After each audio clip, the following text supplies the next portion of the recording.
Hi hello welcome to Kavya's media. Jaganmohan Reddy గారు ఎంత అడ్డంగా దొరికిపోతారని నాకు తెలిసి ప్రతిసారి అనిపిస్తుంది. బట్ వాళ్ళకి తెలియదా ఏంటా అని అనిపిస్తుంది. జగన్మోహన్ రెడ్డి గారు మరీ ఇన్నిసార్లు ఎరి పుష్పాలు చేసేయాలా, ఇలా అయిపోవాలా అనేది నాకు అర్థం కాల. ఎందుకు ఇలా చేస్తున్నారు అంటే అది అలవాటుగా మారిపోయింది. జనాలు ఎవరో చూడరు అంటే పిల్లి పాలు తాగేటప్పుడు ఎవరో చూడరు అనుకుంటుందట. జగన్మోహన్ రెడ్డి గారు కానీ, ఆ బ్యాచ్ కానీ, పేటీఎం కానీ, ఆ జగన్మోహన్ రెడ్డి గారికి ఆ స్క్రిప్ట్ రాసి ఇచ్చేటువంటి వ్యక్తులు కానీ అలాగే ఉంటారేమో, అలాగే అనుకుంటారేమో అని అనిపించింది.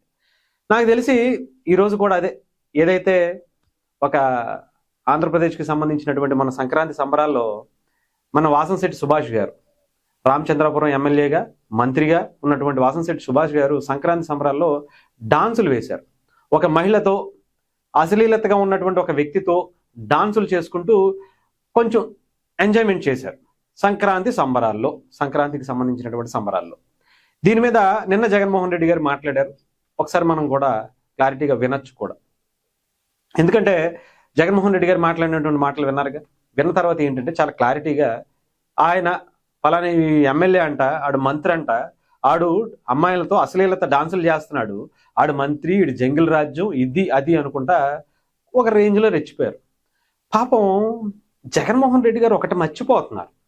ఆయన ఒక మాజీ ముఖ్యమంత్రి కొడుకు, ఆ టైంలో ఎంపీ, ఆ తర్వాత 2019 నుంచి 24 వరకు ఆయన సీఎంగా చేసినటువంటి వ్యక్తి, 151 మంది ఎమ్మెల్యేలు ఉన్నటువంటి వ్యక్తి, 25 దగ్గర ఎంపీలు ఉన్నటువంటి వ్యక్తి, ప్రతిపక్ష పాత్ర కావాలి అని చెప్పి అడుక్కుంటున్నటువంటి వ్యక్తి ఇప్పుడు ఒక నియోజకవర్గ ఎమ్మెల్యేగా ఉండుండొచ్చు, లేదా ఇప్పటికీ రాజకీయాల్లో చాలా బలమైనటువంటి ఏమంటారు పరివారం నుంచి, కుటుంబ చరిత్ర నుంచి, 50 ఏళ్ల కుటుంబ చరిత్ర నుంచి వస్తున్నటువంటి పరిస్థితి.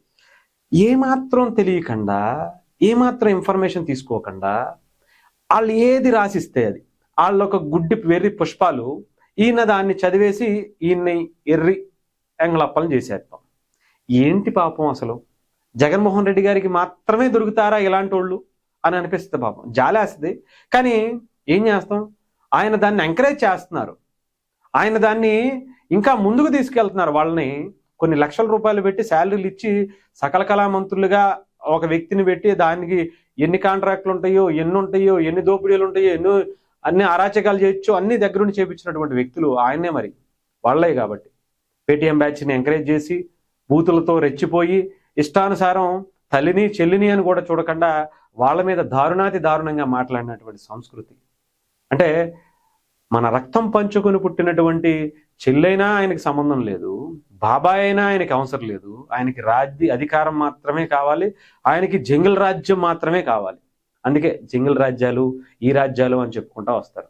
ఒక జబర్దస్త్ ఆర్టిస్టు బయటకు వచ్చి, సార్ జగన్మోహన్ రెడ్డి గారు ఆ వీడియోలో ఉంది నేనేనండి, ఆ డాన్సులు వేసింది, ఆ అమ్మాయి గెటప్ వేసుకుని డాన్స్ వేసింది నేనేనండి, నా పేరు శాంతి స్వరూప్, నేను జబర్దస్త్లో యాక్ట్ చేస్తానండి, ఇలాగా కొన్ని ప్రోగ్రామ్స్, ఇవి స్టేజ్ షోస్ అది కూడా చేస్తూ ఉంటానండి, మీకు కూడా చేశానండోయ్, మీకు సంబంధించినటువంటి కార్యక్రమాల్లో కూడా నేను చేశానండోయ్, మీకు నేను గుర్తు లేకపోవచ్చు కానీ మీ వాళ్ళకి నేను బాగా తెలుసండి, వాళ్ళనన్నా అడుగుండొచ్చు కదండి అక్కడ డాన్స్ చేసింది ఎవరో ఏంటో అని.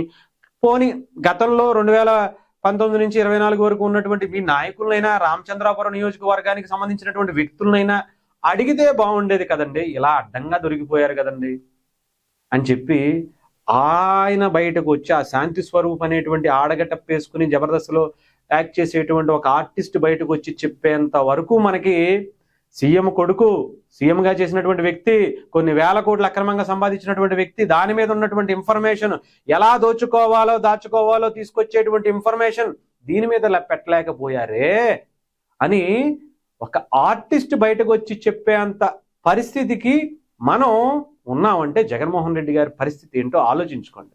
ఇంకా మునుముందు చాలా ఉంటుంది. ఇంకా అసలు మీరు ఇంకా పాదయాత్ర అంటున్నారు, ఇంకొకటి అంటున్నారు, ప్రతి ప్రెస్ మీట్లోనే కొన్ని ఆనిముత్యాలే మనకి చెప్పాలంటే అసలు ఒక్కొక్క ప్రెస్ మీటు ఒక అద్భుతం అంతే, ఒక కళాఖండం అంతే. అలాంటిది ఆయన ప్రతి వారం వస్తారు, ప్రతి 15 రోజులకో 20 రోజులకో వీకెండ్ పాలిటిక్స్కో లేదంటే విజిటింగ్ పాలిటిక్స్కో తాడేపల్లి ప్యాలెస్కి వచ్చి ప్రెస్ మీట్లు పెడతా ఉంటారు. దేశభక్తి కోసం, జెండా ఎగరేయటానికి కోసం వచ్చి కాళ్ళు బయట పెట్టడానికి ఆయన కాళ్ళు చేతులు రావు. కానీ ఇలా ఏదన్నా వీడియోలు వచ్చేసినప్పుడు ఎవరైనా గంటలు చూపించినప్పుడు ఆ గంటల కోసం ఎదటోళ్ళకి చూపించేయటం కోసం స్పెషల్ ఫ్లైట్లు వేసుకుని మనం వచ్చేస్తాం. కానీ ఇలా అడ్డంగా దొరికిపోవటం అనేది కూడా చూసుకోవాలి. జాగ్రత్త జగన్మోహన్ రెడ్డి గారు. ఇంకా మీరు చేసేటువంటి పాదయాత్రలో ఎలాంటి ఎన్ని అద్భుతాలు బయటకు వస్తాయో, జనాలు ఇలా మనల్ని చూస్తారు, మన సోషల్ మీడియాలో మొత్తం అంతా బండారం బయటపడిపోతుంది. మన పేటీఎం బ్యాచ్ మొత్తం డొల్ల బ్యాచ్ ఇది. పేటీఎంకి డబ్బులు దొబ్బుతున్నారు తప్ప దేని గురించి మాట్లాడాలో, దేని హైలైట్ చేయాలో, దేని గురించి స్క్రిప్ట్ రాయాలో వీళ్ళకి తెలియట్లేదురా నాయన. ఈ బ్యాచ్ని పట్టుకుని ఆయన పాదయాత్రకి వెళ్తే గోవిందా గోవింద.